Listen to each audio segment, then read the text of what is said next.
तीसरा पढ़ते हैं, यानी ट्रेडिशनल इंडस्ट्री में चेंज की पेस स्टीम से चलने वाले कॉटन और मेटल इंडस्ट्री से तय नहीं हो रही थी, लेकिन ये ट्रेडिशनल इंडस्ट्री पूरी तरह ठहराव की अवस्था में भी नहीं थी।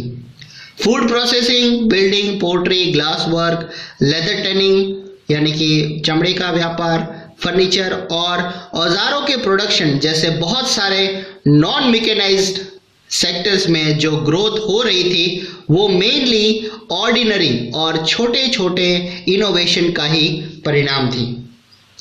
फिगर 6 में आप देख सकते हैं कि इंग्लैंड में एक रेलवे फैक्ट्रीज में फिटिंग शॉप है।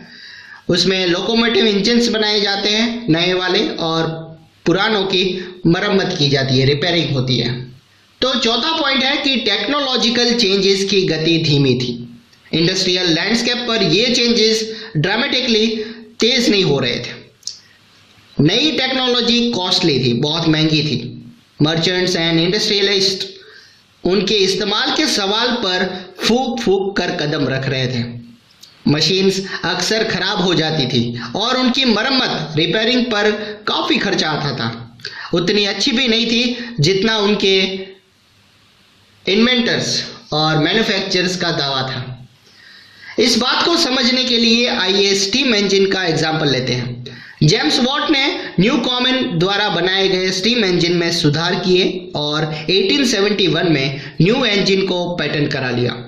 इस मॉडल का प्रोडक्शन उनके दोस्त इंडस्ट्रियलिस्ट मैथ्यू बुल्टन ने किया, पर सालों तक उन्हें कोई खरीदार नहीं मिला। 19वीं सेंचुरी की शुरुआत तक पूरे इंग्लैंड में स्टीम के सिर्फ 321 इंजन्स थे। इनमें से 80 इंजन्स कॉटन इंडस्ट्री में, 9 वुल इंडस्ट्री में और बाकी माइनिंग, कैनल वर्क्स और आयरन वर्क्स में इस्तेमाल हो रहे थे।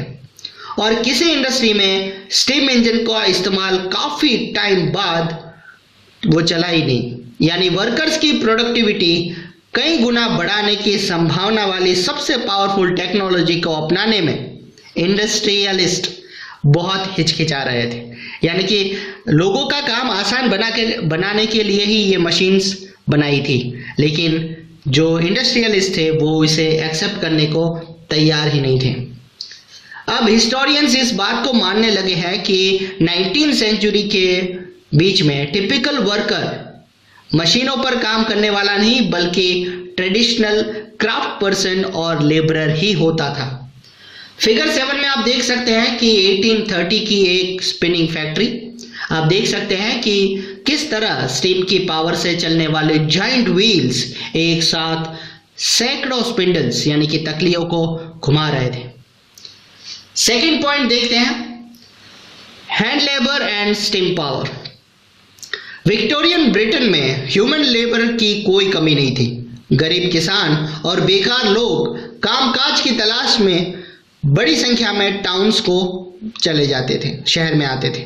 जैसा कि आप आगे जानेंगे, जब लेबर्स की संख्या बढ़ जाती है तो वेजेस गिर जाते हैं। इसलिए इंडस्ट्रियलिस्ट को लेबर्स की कमी या वेजेस में भारी कॉस्ट जैसी कोई परेशानी नहीं आई।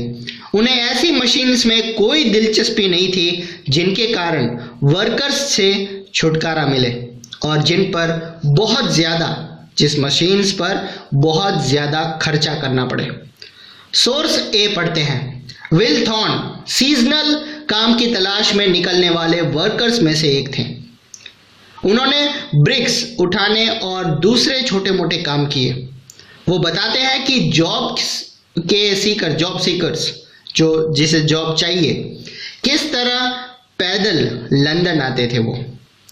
मैं हमेशा लंदन जाना चाहता था। मेरी इच्छा हमेशा एक पुराने दोस्त के लेटर्स को पढ़कर और मजबूत हो जाती थी।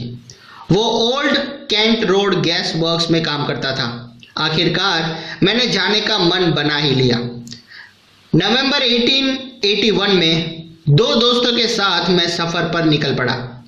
हम इस आशा से भरे हुए थे कि वहां पहुंचते ही अपने दोस्तों की मदद से हमें नौकरी मिल जाएगी। जब हम निकले तो हमारे पास खास कोई पैसा नहीं था। लंदन तक रास्ते के लिए खाने और रात को ठहरने के का पैसा भी नहीं था। कई दिन हम 20 मील और कई बार उससे कम पैदल चलते रहते थे। तीसरे दिन हमारे पैसे खत्म हो गए। 2 रातें हमने बाहर ही सोते हुए गुजारी, एक बार सूखी घास के ढेर के तले और एक बार खेत में बने एक शेड में हमने रात गुजारी। लंदन पहुंचने पर मैंने अपने दोस्त को ढूंढने की कोशिश की, लेकिन नाकामयाब रहा। पैसा तो जा ही चुका था, लेकिन इसलिए अब हमारे पास देर रात तक यहाँ वहाँ भटकने रहने के अलावा कोई चारा नहीं था। शाम को हम सोने का कोई ठिकाना ढूंढते थे। हमने एक पुरानी इमारत ढूंढी और एक रात उसी में बिताई। अगले दिन संडे था। दोपहर बाद हम ओल्ड कैंट गैस वर्क्स पहुंचे। वहां हमने काम के लिए अर्जी अप्लाई कर दिया। ये देखकर मेरे अचरज की कोई पार नहीं रहा कि हम जिसे ढूंढ रहे थे, मेरे दोस्त को, वो वही काम कर रहा था। उसने फॉरमैन से बात करके मुझे जॉब पर रख लिया। बहुत साल या इंडस्ट्री में लेबरर्स की डिमांड सीजनल पर घटती या बढ़ती रहती थी।